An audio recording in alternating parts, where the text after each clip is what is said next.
तुम्हा सर्वांचे आपल्या या चॅनलमध्ये खूप खूप मनापासून स्वागत आहे। आता लवकरच मार्गशीर्ष महिना सुरू होणार आहे आणि आपण सर्वजणच मार्गशीर्ष महिन्याच्या गुरुवारी महालक्ष्मी मातेची पूजा मांडतो, तिची उपासना करतो। आपल्यावर, आपल्या कुटुंबावर माता लक्ष्मीची कृपा अखंड राहावी, तिचा आशीर्वाद मिळावा यासाठी आपण सर्वजणच मार्गशीर्ष महिन्यामध्ये गुरुवारी महालक्ष्मी मातेची पूजा करतो। ही पूजा केल्याने आपल्या घरामध्ये सुख शांती समाधान नांदते। महालक्ष्मी मातेचा कृपाशीर्वाद आपल्याला मिळतो, आपली उत्तर प्रगती होते, ऐश्वर्य प्राप्ती होते। ही मार्गशीर्ष महिन्याची पूजा आपण योग्य पद्धतीने आणि विधिवत कशी करावी याचा संपूर्ण व्हिडिओ आपल्या चॅनलवरती आहे, तो सुद्धा तुम्ही नक्की पहा। कोणतीही पूजा करताना आपण ती योग्य पद्धतीने आणि विधिवत केली पाहिजे, त्यासाठी आपल्याला पडणारे प्रश्न, येणाऱ्या शंका यांचे निरसन झाले पाहिजे। नवविवाहित स्त्रिया असतील किंवा जे पहिल्यांदाच ही पूजा मांडणार आहेत, त्या सर्वांना काही प्रश्न पडलेले असू शकतात। काही गोष्टी कशा कराव्यात याची माहिती नसते, तर आज या व्हिडिओमध्ये आपण अशा सर्व प्रश्नांची उत्तरे जाणून घेणार आहोत।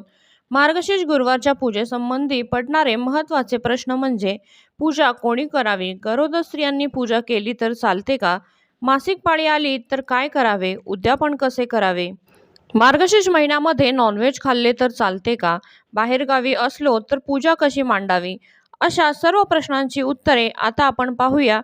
चला तर व्हिडिओला सुरुवात करूया। ज्यांना कुणाला ही पूजा करण्याची इच्छा असते त्यांना सर्वात पहिला प्रश्न पडतो की ही पूजा कोणी करावी। तर ही पूजा विवाहित स्त्रिया, पुरुष, मुले, कुमारिका असे कोणीही करू शकते। लक्ष्मी मातेची पूजा करताना ती आपल्याला मनापासून मनोभावे करायची आहे, त्यामुळे ज्या कोणाला मनापासून इच्छा असेल की ही पूजा आपण करावी, त्या कोणीही ही पूजा केली तरीही चालते।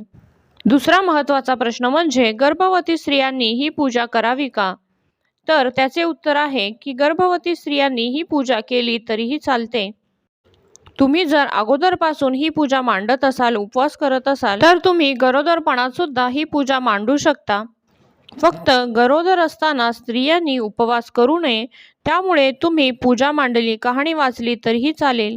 दुसरा महत्त्वाचा प्रश्न म्हणजे गुरुवारच्या पूजेच्या वेळी मासिक पाळी आली तर काय करावे, पूजा कशी मांडावी। जर गुरुवारच्या पूजेवेळेस तुम्हाला पिरियड्स आले तर तुम्ही पूजा मांडू नका।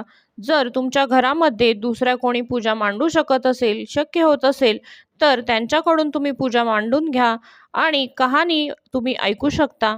तुम्ही फक्त त्या दिवशी उपवास करायचा आहे आणि दुसऱ्या कोणाकडून पूजा मांडून घ्यायला शक्य होत नसेल तर तो गुरुवार तुम्ही सोडून द्यायचा आहे आणि त्या दिवशी फक्त उपवास करायचा आहे आणि देवीची मनोभावे प्रार्थना करायची आहे। पुढचा प्रश्न म्हणजे प्रत्येक गुरुवारी आपण तोच नारळ पुजावा की दुसरा नवीन घ्यावा। तर पहिल्या गुरुवारी आपण जो नारळ देवी स्वरूप पूजला आहे तोच नारळ आपल्याला संपूर्ण मार्गशीर्ष महिन्याच्या गुरुवारी पूजायचा आहे। पाचही गुरुवार झाल्यानंतर उद्यापन केल्यावर आपल्याला तो नारळ वाहत्या पाण्यामध्ये विसर्जित करायचा आहे। नारळ आणि इतर पूजेचे साहित्य पहिल्या गुरुवारी तुम्ही जे वापरले आहे तेच तुम्ही पाचही गुरुवार वापरायचे आहे।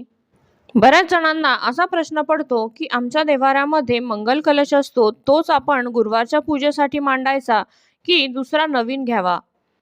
तर तुमच्या देवाऱ्यामध्ये रोज जो तुम्ही मंगल कलश मांडता तो तुमच्या कुलदेवीचा म्हणून तो मंगल कलश मांडत असता, त्यामुळे मार्गशीर्ष गुरुवारच्या पूजेसाठी तुम्हाला नवीन दुसरा कलशच घ्यायचा आहे आणि तो देवी स्वरूप म्हणून पूजायचा आहे। आणि देव्हाऱ्यामधला जो मंगल कलश आहे तो तुम्ही कायमस्वरूपी पूजता तो तसाच पूजायचा आहे।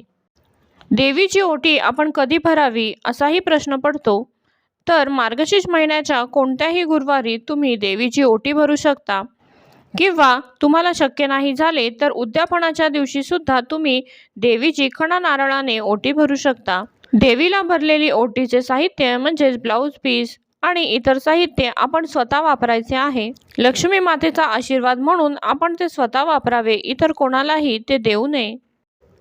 पुढचा प्रश्न आहे की ही पूजा आपण सकाळी मांडावी की सायंकाळी मांडावी। मार्गशीर्ष गुरुवारची पूजा ही आपण सकाळी आपली नित्याची देवपूजा झाल्यानंतर मांडायची असते। साधारण 10 ते 11च्या आतमध्येच आपल्याला ही पूजा मांडायची असते। पण जर तुम्ही कामानिमित्त ऑफिससाठी बाहेर जात असाल तर ही पूजा तुम्ही सायंकाळी प्रदोष काळात मांडली तरीही चालेल। सायंकाळी 4 ते 7 या वेळेमध्ये तुम्ही ही पूजा मांडू शकता। ज्या स्त्रिया बाहेर कामानिमित्त जातात त्या ही पूजा सायंकाळीच मांडतात। पुढचा प्रश्न असा आहे की आपण बाहेर गावी गेलो तर ही पूजा कशी मांडावी? मार्गशीर्ष महिन्यामध्ये आपल्याला प्रत्येक गुरुवारी पूजा मांडायची असते। काही वेळा आपल्याला कामानिमित्त बाहेरगावी जावे लागते, अशा वेळी आपण मार्गशीर्ष गुरुवारची पूजा जर शक्य असेल तर तिथे मांडावी, किंवा जर तुम्हाला तिथे पूजा मांडणे शक्य होत नसेल तर तुम्ही फक्त उपवास केला तरीही चालेल। मनोभावे देवीची प्रार्थना करा, जर शक्य झाले तर कहाणी ऐका आणि फक्त उपवास करा। मार्गशीर्ष महिन्यामध्ये नॉनव्हेज खाल्लं तर चालते का, असाही प्रश्न पडतो। तर मार्गशीर्ष महिन्यामध्ये तुम्ही नॉनव्हेज वर्ज्य करावे। काही घरांमध्ये नॉनव्हेज खाल्ले तर जमतच नाही अशी परिस्थिती असते, तर अशा वेळी घरातील इतर सदस्यांनी नॉनव्हेज खाल्ले तरी चालेल, पण ज्या व्यक्ती पूजा करत आहेत, 4ही गुरुवार पूजा मांडून उपवास करत आहेत, त्यांनी तर नॉनव्हेज नक्कीच वर्ज्य करावे।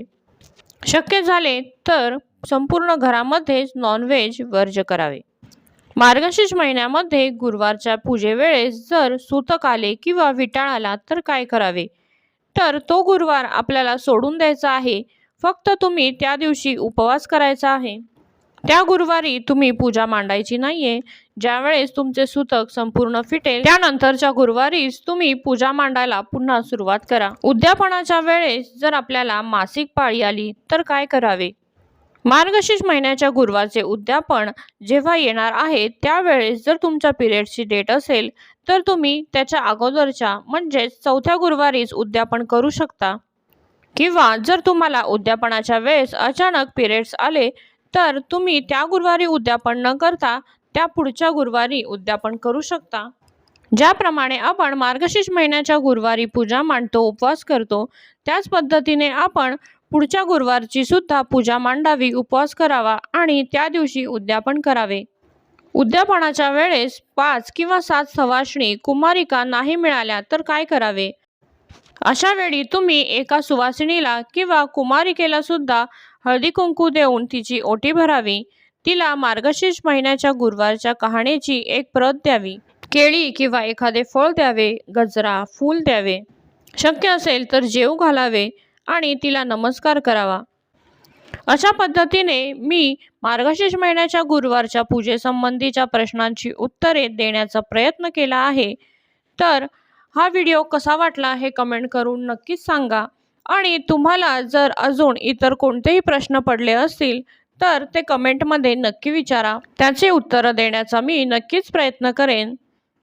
आणि तुम्हाला जर हे व्हिडिओ आवडत असतील तर आपल्या रेसिपीज आणि बरंच काही या यूट्यूब चॅनलला नक्की सबस्क्राईब करा आणि व्हिडिओला लाईक करा, शेअर करा। पुन्हा भेटूया अशाच एका नवीन व्हिडिओसह, तोपर्यंत धन्यवाद।